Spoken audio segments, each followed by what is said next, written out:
तो हेलो दोस्तों, कैसे हो आप लोग। उम्मीद है कि आप लोग ठीक ही होंगे। आप सभी का स्वागत है एक न्यू वीडियो के अंदर। तो आज मैं एक्सप्लेन करने वाला हूँ टाइंग द नोट विद एमागामी सिस्टर। तो चलिए फिर स्टार्ट करते हैं एपिसोड 1 की कहानी को। एपिसोड की स्टार्टिंग में हम उराई को देखते हैं, जो यहाँ पे कह रहा होता है कि जो शादी होती है वो जो कंडीशन होती है यहाँ पे दो बंदों को साथ में रखने की। फिर हम नेक्स्ट सीन में देखते हैं कि जो उराई होता है वो स्टेशन पे उतर जाता है और वो एक जगह पे पहुंच जाता है और कहता है कि यहाँ पे मेरी जो नई लाइफ है वो जो स्टार्ट होने वाली है। और यहीं पे उराई को भगवान का मंदिर दिखता है और ये कहता है कि मैं भगवान से कुछ नहीं मांगूंगा क्योंकि मुझे भगवान के ऊपर बिल्कुल यकीन नहीं है। फिर उराई जो होता है घर में पहुंच जाता है और ये बोलता है कि मैं उराई हूँ, मैं आज ही यहाँ पे आया हूँ, क्या अंदर कोई है। लेकिन कोई जवाब नहीं आता। फिर जो उराई होता है वो जो होता है अंदर आ जाता है। तभी यहाँ पे उसको एक दरवाजे से आवाज़ आती है कपड़े चेंज करने की। उराई जो है कहता है कि मुझे इस दरवाजे को नहीं खोलना चाहिए, लेकिन तभी जो लड़कियां होती हैं वही जो है गेट को खोल देती हैं। अब उराई इनको देख के बहुत ज़्यादा ही शौक में आ जाता है। फिर लड़कियां गेट को बंद करती हैं और यहाँ पे कपड़े पहन के बाहर आ जाती हैं। फिर यहाँ पे जो यूना होती है वो जो है इराई के ऊपर गुस्सा कर रही होती है। फिर जो इराई होता है वो सारी बातों को बताता है। फिर नेक्स्ट सीन में ये लोग रूम में बैठ के बातचीत कर रहे होते हैं। उराई बोलते कि मैं भी आज से यहाँ पे रहने वाला हूँ। यूना बोलती कि तुम जैसा अजीब बंदा यहाँ पे नहीं रह सकता है। उराई बोलते कि मैंने उसके लिए पहले ही माफ़ी मांग ली है। यूना बोलती लेकिन तुमने फिर भी हमारी जो स्किन है उसको जो है देखा है। यूराई बोलता है लेकिन तुम लोगों ने ब्रा और पैंटी पहन रखी थी, तो आखिरकार तुम लोगों को क्या दिक्कत है। तभी यहाँ पे यूना की जो दूसरी बहनें होती हैं वो बोलती कि उराई तुम तो सेकेंड ईयर में पढ़ते हो हाई स्कूल के अंदर, जिस पे उराई बोलते कि हाँ। फिर एया बोलती है इसका मतलब मैं तो तुम्हारी बड़ी बहन लगी, इसलिए तुम मुझे बिग सिस्टर कह के बुला सकते हो। तभी ऐना की दूसरी बहन आ जाती है और ये बोलती कि मेरा नाम जो है आसागी है और तुम मुझे अपनी छोटी बहन की तरह ट्रीट कर सकते हो। उरागी बोलते कि आखिरकार ये सब क्या हो रहा है, जिस पे आसागी बोलती है कि अगर हम सभी एक फैमिली की तरह रहेंगे तो यहाँ पे रहना आसान हो जाएगा। तभी जो ऐना होती है ये बोलती कि मुझे नहीं लगता कि हम लोग एक फैमिली की तरह रह सकते हैं, ये बंदा बहुत ज़्यादा बेकार है। रागी बोलते कि देखो मैं भी यहाँ पे स्टडी करने आया हूँ, ना कि यहाँ पे कोई फैमिली बनाने। फिर नेक्स्ट सीन में जो एया होती है वो जो है उसागी को रूम दिखाने आती है और यहाँ पे उसके ब्लैंकेट वगैरह निकाल रही होती है, लेकिन एकदम से चीज़ें होती हैं वो जो एया के ऊपर गिरने लग जाती हैं। उसाकी जो है उसे रोकने जाता है, लेकिन यहाँ पे हम देखते हैं कंडीशन कुछ और बन जाती है और एया जो है उसागी के ऊपर आ जाती है। अब ये सीन यहाँ पे जो ऐना होती है वो देख लेती है और वो इसके ऊपर गुस्सा करती है और इसे मारती है। फिर यहाँ पे जो कामी हाते होता है वो जो होता है पढ़ाई कर रहा होता है। तभी जो आसागी होती है वो यहाँ पे आ जाती है। कामी हाथी बोलता है कि आखिरकार तुम यहाँ पे क्या कर रही हो। आसागी बोलती कि अगर हम लोग इस तरह से पास में रहेंगे तो एक दूसरे को अच्छे से जान पाएंगे, जिसपे कामी हाथी कहता कि तुम मुझसे जो है दूर हो जाओ। आसागी कहती कि अच्छा तुम्हें जो बिल्कुल अच्छा नहीं लगा कि मुझ जैसी सुंदर लड़की तुम्हारे पास आ रही है, लगता है कि तुम लड़के नहीं हो। कामी हाथी बोलता है कि ऐसी कोई बात नहीं है। आसागी बोलती कि अगर तुम लड़के हो तुम्हारे पास जरूर कोई गंदी किताब तो होगी। फिर जो आसागी होती है वो कामी हाथी का जो बैग है उसे जो छेड़ने लग जाती है और उसके कपड़े बाहर फेंक देती है। तभी जो कामी हाथी होता है वो जो उसे रोकने आता है, लेकिन उसका जो पैर होता है वो फिसल जाता है अपने कपड़े के ऊपर और एकदम से वो आसागी के ऊपर गिर जाता है और यूना इसे देख लेती है और जो यूना होती है वो फिर से गलत समझ लेती है और यहाँ पे कामी हाथे को पीट देती है। फिर नेक्स्ट सीन में जो कामी हाथे होता है वो जो होता है पढ़ाई कर रहा होता है और ये बोलता है कि अब काफ़ी हुआ, मुझे अपना मुंह धो के आना चाहिए। और ये कहने के बाद जो कामी हाथे होता है वो बाहर आ जाता है और वो देखते कि यूना की कमरे की लाइट जल रही है। तो फिर वो यूना के पास जाता है और वो देखता है कि यूना सो रही है। फिर यहाँ पे कामी हाथे उसे जो है कंबल उड़ा रहा होता है। तभी यूना जाग जाती है और उसे लात मारने लग जाती है।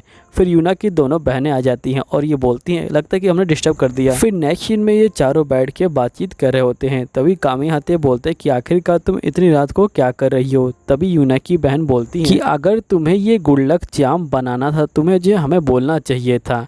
कामी हाथे बोलता है कि अच्छा तुम लोग पैसे कमाने के लिए इतनी मेहनत कर रहे हो, जिस पे यूना बोलती कि ये सिर्फ पैसे कमाने के लिए नहीं है, ये जो एक जरिया है यहाँ पे जो बंदे हैं उनको जो भगवान से कनेक्ट करने का। इस तरह जो भगवान है वो जो उनकी पुकार को सुन लेंगे। तभी कामी हाथी बोलता है कि आखिरकार तुमने अपने हाथ पे ये जो रेड बैंड है ये क्यों बांध रखा है, जिसपे जो ए होती है ये बोलती कि ये जो बैंड है ये हमारी मम्मी ने दिया था। फिर यूना कहते कि हम अपनी मम्मी को अब नहीं देख सकते, लेकिन इससे लगता है कि जैसे हम उससे अभी भी जो कनेक्ट हैं और ये हमारे लिए एक खजाने की तरह है।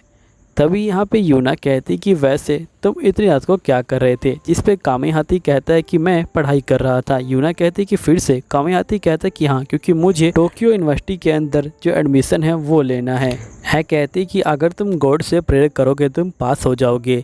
और यहाँ पे एना कहती इस ईयर तो यहाँ पे जो मिरेकल है वो भी जय होने वाला है। कामी हाथी बोलते कि आखिरकार इस ईयर कौन सा जो चमकदार है वो होने वाला है, जिस पे यूना कहती कि इस ईयर जो मैजिकल स्टार शावर है वो होने वाला है। और पुराने जो बुजुर्ग हैं उन्होंने कहा है कि अगर तुम इस शावर को बाहर खड़े होकर देखते हो और साथ में कोई इच्छा मांगते हो तो वो पूरी हो जाती है, इसलिए अगर तुम इस तरह खड़े होकर यहाँ पे गॉड से कुछ प्रार्थना करोगे तो वो तुम्हारी सुन लेंगे। तभी कामी हाथी कहता है कि आखिरकार ये क्या बकवास है, इस ईयर बस यहाँ पे जो मीटर शावर है वो होने वाले हैं और जो मीटर शावर होते हैं वो काफ़ी बड़े होते हैं, लेकिन वो अर्थ तक आते आते छोटे हो जाते हैं, इसलिए वो तारे जैसे दिखते हैं। अब इतना सुनते ही जो यूना होती है वो तो कामी हाथी का जो डॉल होता है वो बना देती है और उसे जलाने वाली होती है, लेकिन उसकी बहनें जो होती हैं उसको रोक लेती हैं, वरना आज तो कामी हाथी बचता ही नहीं। फिर हम नेक्स्ट मॉर्निंग के सीन को देखते हैं, जहाँ पे यूना जो होती है गुल्लक चाम को बेचने की कोशिश कर रही होती है, लेकिन ये इंग्लिश में बोलने की कोशिश कर रही होती है, लेकिन ये बोल नहीं पाती। जिस पे कामी हाथी कहता है वो छोटी लड़की को कि अगर तुम इस जैम को जो है ले लोगी तो तुम्हारी ज़िंदगी में जो हैप्पीनेस है वो आ जाएगी। फिर जो छोटी बच्ची होती है वो जो है गुल्लक चाम को ले लेती है और इनको थैंक यू बोलती है। यहीं पे कामी हाथी बोलता है कि अगर तुम्हें यहाँ पे चीज़ों को बेचना है तुम्हें जो इंग्लिश सीखनी होगी, अगर तुम चाहो तो मैं तुम्हें टीच कर सकता हूँ। यूना शर्माते हुए कहते ठीक है इस बार के लिए चलेगा। तभी एकदम से एक पंछी आता है और यूना का जो रबर बैंड होता है उसे ले जाता है। यहीं पे हम देखते कि शाम हो जाती है और ये लोग उस पंछी को नहीं ढूंढ पाते। यूना बोलती कि मुझे माफ़ करना, मुझे जो है ज़्यादा ध्यान रखना चाहिए था।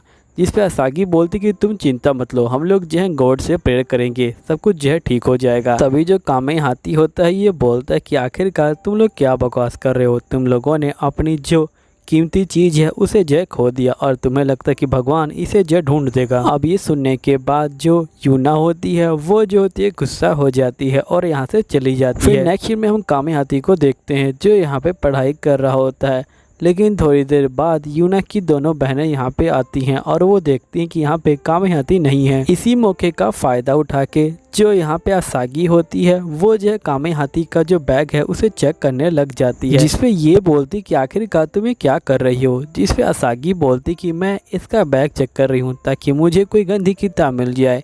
याय बोलती कि वो बॉयज़ के लिए काफ़ी इंपॉर्टेंट होती है, इसलिए तुम उसे मत छेड़ो। तभी याय की जो नज़र होती है वो जो है फ़ोटो पे जाती है और ये बोलती कि ज़रूर कामी हाथी और उसकी मॉम होगी। तभी यहाँ पे असाई बोलती है कि जो ग्रैंडपा थे उन्होंने बताया था कि जो कामी हाथी की जो मॉम है वो जो अब नहीं रही। यहीं पे ये कहती कि हाँ तुम बिल्कुल ठीक कह रहे हो, कामी हाथी ने भी हमें कहा था कि उसकी इकलौती फैमिली उसकी मॉम थी जो अब नहीं रही। अब मैं पूरे मामले को समझ गई हूँ।